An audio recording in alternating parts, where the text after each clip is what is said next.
بسم اللہ الرحمن الرحیم الحمدللہ والصلاة والسلام علی سیدنا رسول اللہ صلی اللہ علیہ وسلم۔ ناظرین کرام، السلام علیکم ورحمۃ اللہ وبرکاتہ۔ آج پیر کا دن ہے اور آج کے دن ہمارے چینل پر آپ کے سامنے سیرت طیبہ شارٹ سیریز کا ایک پارٹ پیش کیا جاتا ہے۔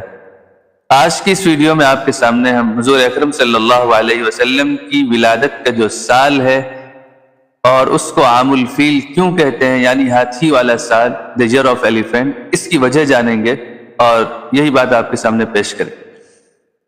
اصلاً اس کے پیچھے ایک پورا تفصیلی واقعہ ہے کہ یمن کے بادشاہ نے یمن میں ایک عبادت گاہ بنائی اور وہ کرسچن تھا، اور اس کا ارادہ یہ تھا، مقصد یہ تھا کہ عرب کے جو لوگ مکہ مکرمہ عبادت کے لیے جاتے ہیں ان کو اپنی اس عبادت گاہ کی طرف وہ پھیر لے، یعنی جو مکہ سینٹر بنا ہوا ہے پورے عرب کا، اس کے بجائے اس کا جو شہر یمن ہے وہ پورے عرب کا سینٹر بن جائے اور وہ سب وہاں آنے لگے۔ پھر ایک واقعہ پیش آیا جس کی بنیاد پر ابرہہ نے یہ فیصلہ کیا کہ وہ کعبۃ اللہ کو منہدم کر کے ختم کر دے گا۔ اس نے ایک بڑا لشکر تیار کیا اور اس لشکر کے جو سپاہی تھے، جو لوگ تھے، وہ ہاتھی پر سوار تھے۔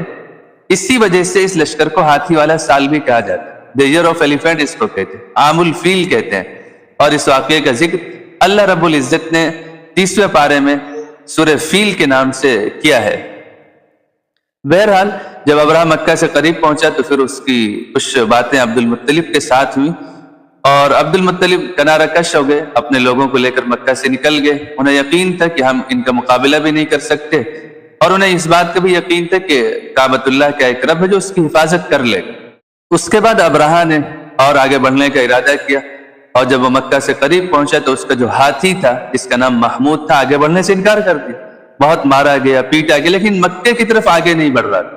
دوسری طرف رخ کرتے تو وہ تیزی سے بھاگتا تھا، اور پھر بس یہی ہو رہا تھا کہ اللہ کی جانب سے اپنے گھر کی حفاظت کے لیے پرندوں کا لشکر بھیج دیا گیا، اور وہ پرندوں کے غول جماعت کی جماعتیں آئیں، جن کے پاس 3 پتھر ہوا کرتے تھے، ایک ان کی چونچ میں، ان کے منہ میں، اور 2 ان کے پنجوں میں۔ وہ پتھر جس کو لگتے تھے تو وہ بالکل گل کر اس کی پوری باڈی ختم ہونے لگتی تھی، اور اس طرح سے پورا لشکر وہ ختم ہو گیا، اور اللہ نے اپنے گھر کی حفاظت فرمائی۔ اس کی کچھ تفصیل جاننا چاہتے ہیں تو سیرت طیبہ سیریز کے لانگ پارٹ کو آپ ضرور وزٹ کیجئے، جس کی لنک ریلیٹڈ ویڈیو پر موجود ہے۔ جزاکم اللہ خیر، والسلام علیکم۔